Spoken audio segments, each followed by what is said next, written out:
Hace 20 años, en un enero, también caluroso como el que hemos pasado en este año que inicia, se encontraba el cuerpo de un fotógrafo. En un cuerpo calcinado, en un balneario reconocido de la Argentina, de la provincia de Buenos Aires, aparecía el primer punto final de una historia que había empezado con una fotografía, una foto que se había tomado a un empresario, que él mismo definía: sacarme una foto a mí es casi una condena a muerte, es un tiro en la cabeza. La historia después dirá que esto fue un punto de inflexión para el periodismo argentino en general. Los que en ese momento, y charlamos con un amigo recién fuera de cámara, estábamos en el Editorial Perfil, sentimos que había un quiebre en esa historia. La historia es la de José Luis Cabezas, la historia es de un fotógrafo que fue asesinado en la República Argentina por hacer su laburo, y que significó y que sigue significando una bandera de lucha en lo que es el trabajo del periodista, del fotógrafo, de la prensa argentina en general. Pasaron 20 años y todavía seguimos recordando las imágenes de su familia, de su hija, de sus amigos más cercanos, de sus colegas más cercanos, y todavía nos seguimos preguntando qué fue lo que pasó. La historia es terrible porque hoy, después de 20 años, en esta Argentina nos acostumbramos a todo. Y nos acostumbramos que no haya nadie preso. Y no hay nadie preso. No solamente la idea es charlar, hacer una suerte de homenaje tardío en estas cosas de los tiempos de una temporada televisiva, pero sí meternos un poquitito más adentro de esta historia de 20 años, que pareciera que fue ayer, pero que sin embargo nos sigue generando todavía un nudo en la garganta, pero mucha bronca, muchísima bronca. Porque cuando vos decís, che, bueno, está bien, se encontraron, ¿hay alguien en Cana? No, no hay nadie. No hay nadie. Y los amigos, y Gladys, su hermana, y su hija Candela, y siguen dando vueltas, escriben una carta, siguen reclamando de alguna manera justicia, y que estas cosas no pasen de nuevo a la Argentina. Una edición muy especial del Límite 24, con estos 20 años de la muerte, del asesinato de José Luis Cabezas. Vale.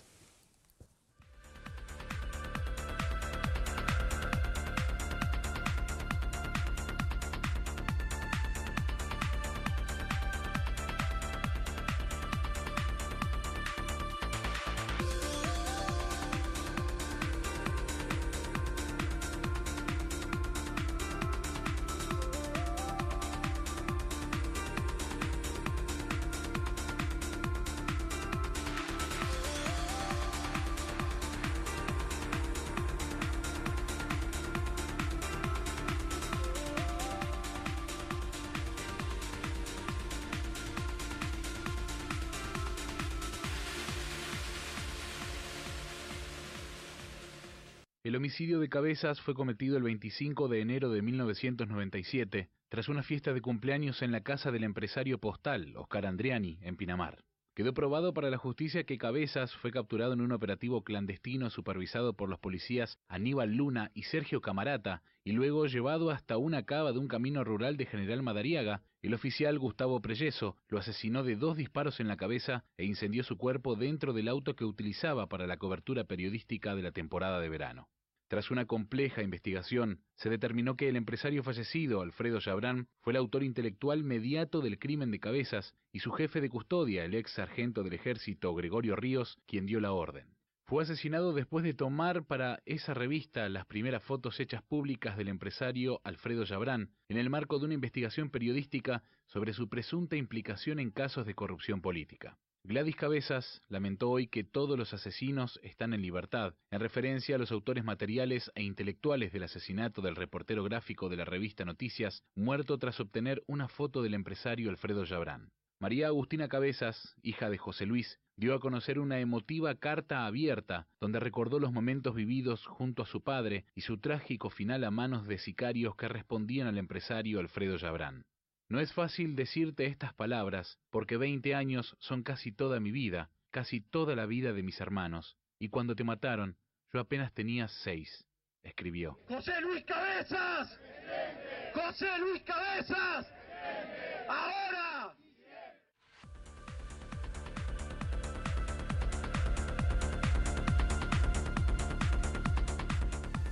Esta síntesis que hizo la gente y los colegas de la agencia Telam me parece que nos da las puntas de lo que fue esta historia que cumple 20 años. Pero hay otra historia que tiene que ver con el detrás de esta historia que te decía, empezó ya en Pinamar y Guillermo es un protagonista directo de eso. Guille, gracias primero por venir. No, por favor, gracias por invitarme. ¿Y dónde estabas ese enero de hace 20 años atrás? Yo estaba acá en Buenos Aires y te cuento una cosa increíble que me pasó en estos días, precisamente en Pinamar, cuando nos juntamos para celebrar los 20 años, para recordar los 20 años. Yo estaba acá en Buenos Aires porque yo tenía una relación en ese momento con Noticias, no era parte del staff, yo era un colaborador. Sí, ¿no? externo. Era externo. Era mi fuente de trabajo, yo trabajaba solamente para, y salvo alguna excepción, para la revista Noticias, pero no tenía una relación de dependencia estable, por lo tanto tenía cierta libertad para hacer o no hacer cosas.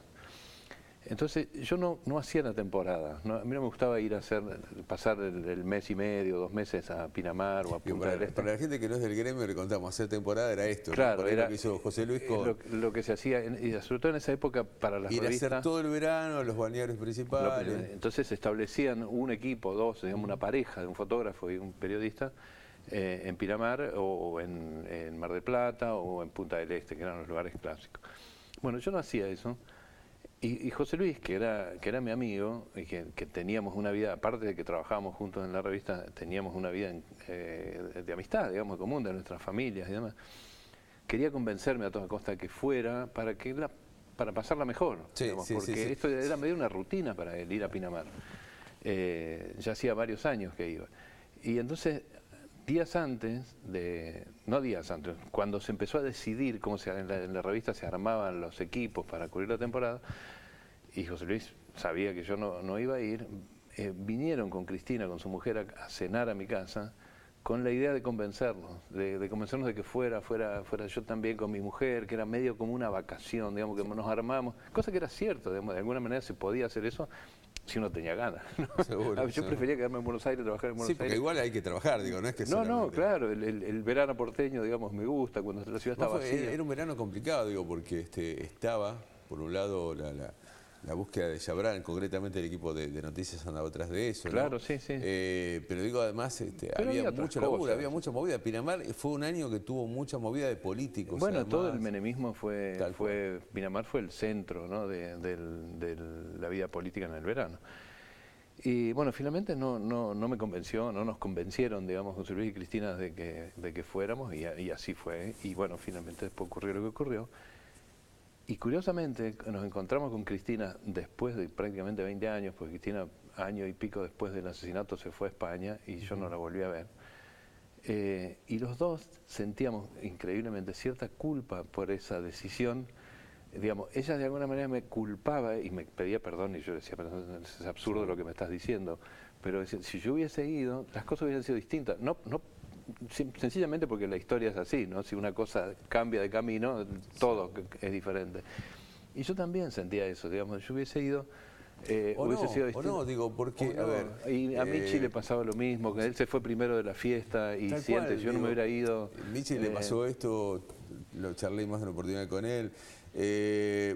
Ellos tenían en la cabeza además la idea de hacer esta nota, o sea, fiesta antes, fiesta después, la idea era hacerla. El problema era la foto, digo, ahí vino la cuestión. Sí. Y vos además sos fotógrafo, digo, el punto acá de esta historia empieza a partir de que se hace una foto. Sí, y vos sabés que voy a corregir lo del informe de recién, porque hay un pequeño detalle. No era la primera foto. La revista Noticias ya había publicado el verano anterior una foto de Chabrán y que no era de José Luis.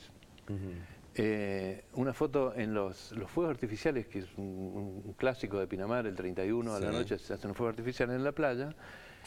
Un periodista de noticias, que era un colaborador también, un fotógrafo, que de alguna manera cubría los huecos cuando Cabezas no estaba en Pinamar, había quedado a cargo de esta tarea de tratar de encontrarlo a Chabrán en los fuegos artificiales porque se sabía que iba. Y lo hizo. Y se publicó. Esa foto sirvió para identificarlo bien, digamos, porque no había foto. Entonces, esa foto que después alguien del equipo de investigación de la revista le llevó digamos, a informantes, a gente que sabía que decían, este es Yabrán, seguro. Entonces, con esa foto, después, Cabeza, ¿cómo? Porque si no pensamos, ¿cómo Cabeza lo podía identificar a Yabrán si no había fotos de él? Y era un tipo de... Bueno, lo identificaba a partir de esa foto, que se había publicado, pero era una foto relativamente mala. Era buenísimo porque era la única foto que había, pero no era una foto de la contundencia de la foto de la tapa que se publicó el año siguiente. ¿Cómo te llega a vos la noticia de lo que le había pasado a José? La noticia me llega de una manera terrible y como no podía ser de otra forma. Llamó Cristina de Pinamar a mi casa, era un sábado, yo estaba en mi casa y atendió a mi hija que tenía en ese momento 10 años y me dice, papá, no sé qué pasa, hay alguien llorando y Cristina me contó lo que no podía creer que estaba ocurriendo porque realmente ella no podía entender lo que estaba pasando, ni nosotros tampoco, digamos. Era una cosa que estaba totalmente fuera de los cálculos, no era una misión de riesgo. Me gusta esta definición porque en ese momento yo estaba haciendo, para Perfil estaba haciendo en otra revista, columnas políticas, y esto fue lo mismo, nos pasó a todos. No entendíamos el porqué, decía, no era una misión de riesgo. Si bien se sabía que Yabrán tenía muchísimas cosas turbias, sí, a nadie se le cruzaba por la cabeza que el tipo realmente podía mandar a matar a alguien, y además a un fotógrafo. Digo, no podíamos resolverlo, era demasiado explosivo eso en la cabeza. Sí, no sé a vos qué te pasó esto. ¿Le encontraste la vuelta enseguida? ¿Te llevó tiempo? Nos llevó mucho tiempo elaborar el duelo, que eso es una cosa particular de los crímenes públicos, ¿no? Cuando hay un crimen público es muy difícil elaborar el duelo porque la muerte está ahí permanente, ¿no? Es como que estuviera siempre vigente.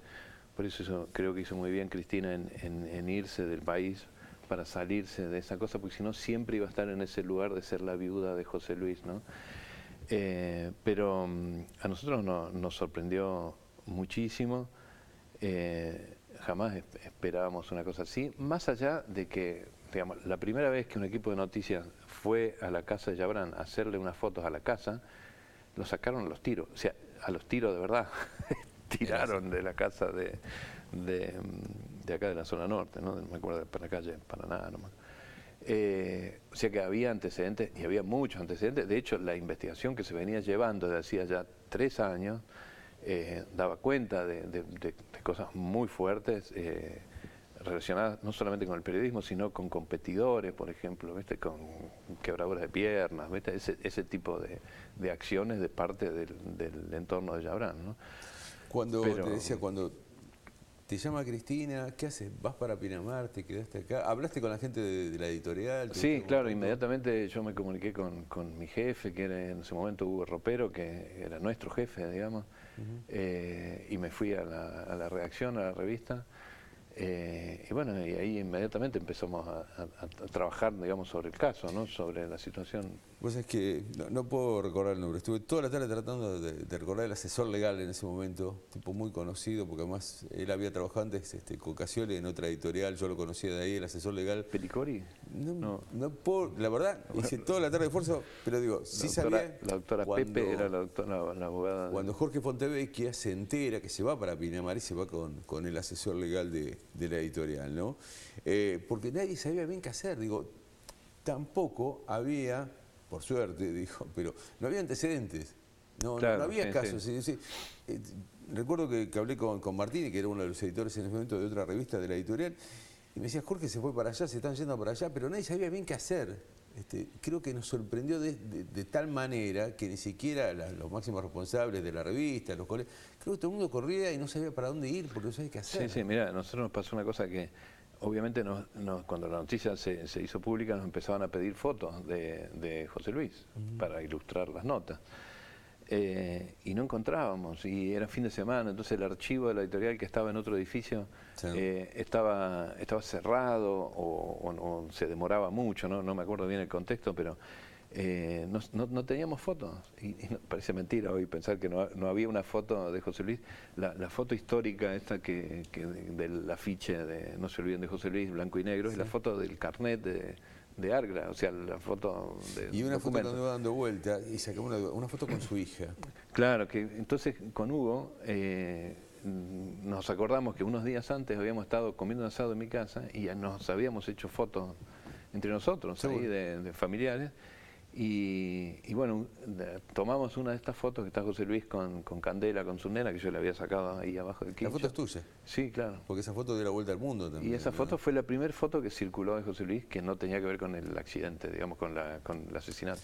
¿Sabés que quiero recordar también parte de lo que fue la historia posterior, ¿no? Cuando comienza la investigación judicial, la investigación policial, y aparece ya concretamente la acusación con Chabrán. Vamos a recordar un poquitito lo que estaba pasando en ese momento y todo lo que daba vueltas alrededor de la figura de ese empresario.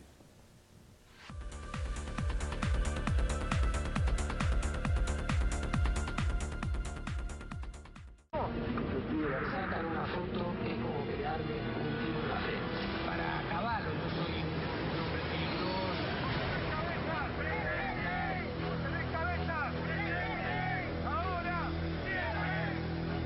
Si me sacan una foto es como pegarme un tiro en la frente. Un disparate. No lo dije. Yo no le voy a negar que a mí no me gusta que me saquen fotos. Pero de ahí a que yo sea un criminal porque no me saquen una foto es una diferencia muy grande. Es verdad que analizó la posibilidad de comprar el Canal 9, es verdad que analizó la posibilidad de comprar un medio gráfico y de comprar un medio televisivo. Es verdad. ¿Qué piensa de las versiones que lo vinculan con el caso Cabeza? Perdón, no voy a hacer declaraciones, lamento muchísimo el caso Cabeza. Uno cuando analiza todo lo que pasó se da cuenta que en realidad el crimen de José Luis fue un crimen planificado por lo menos con dos meses de anticipación. Que hubo una inteligencia que empezó en Buenos Aires y en La Plata por parte del policía que lo asesinó, Gustavo Preyeso, que le pidió los antecedentes de José Luis a su mujer, también policía, Silvia Belauski, y esto ocurrió a principios de diciembre del 96.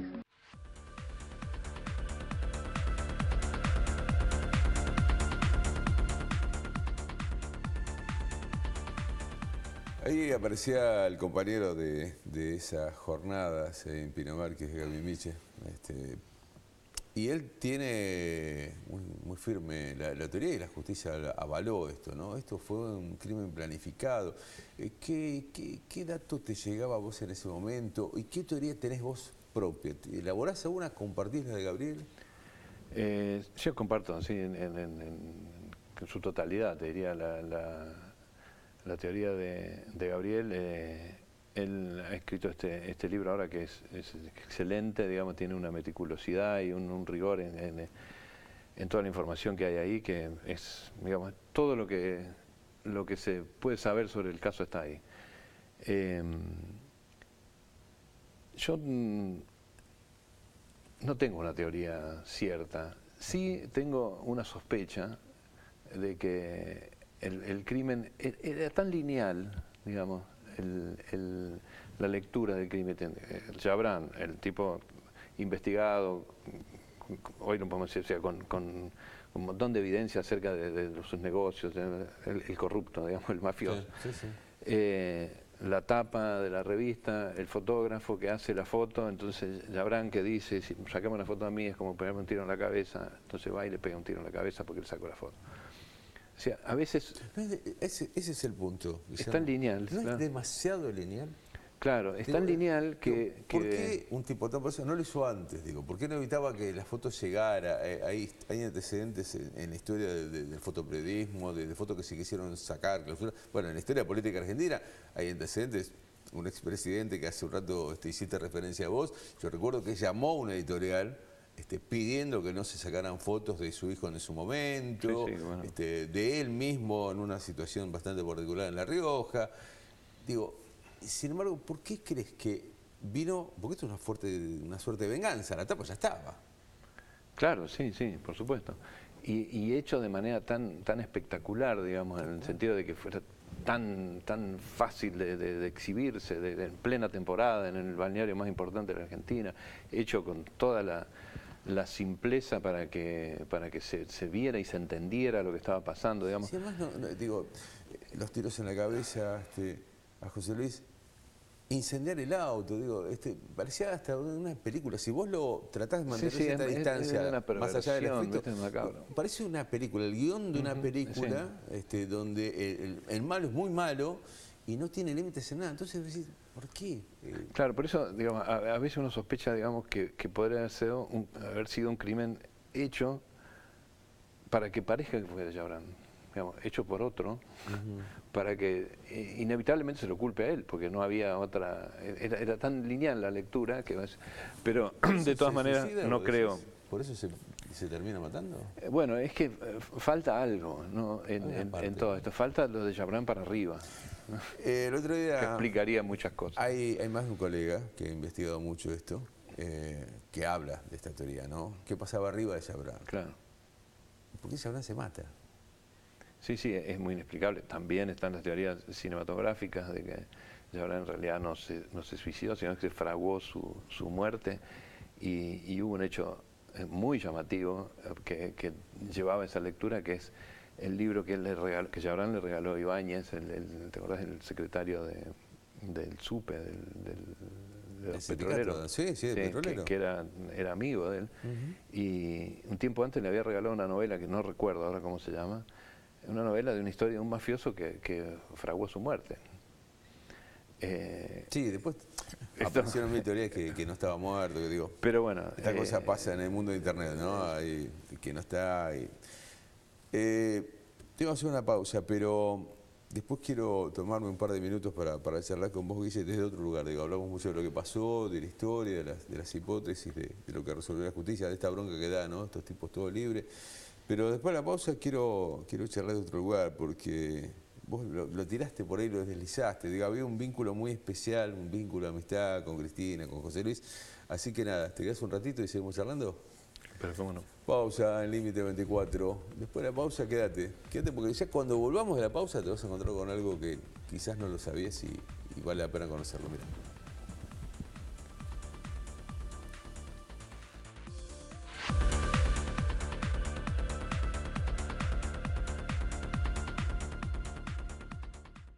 Sí al 98% de cloacas, sí al 100% de agua potable y sí a la menor mortalidad infantil de América Latina.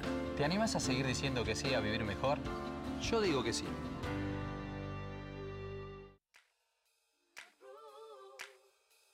Los panqueques de Hernán, los herederos de la mejor tradición en panqueques y hamburguesas. Vení y probalos.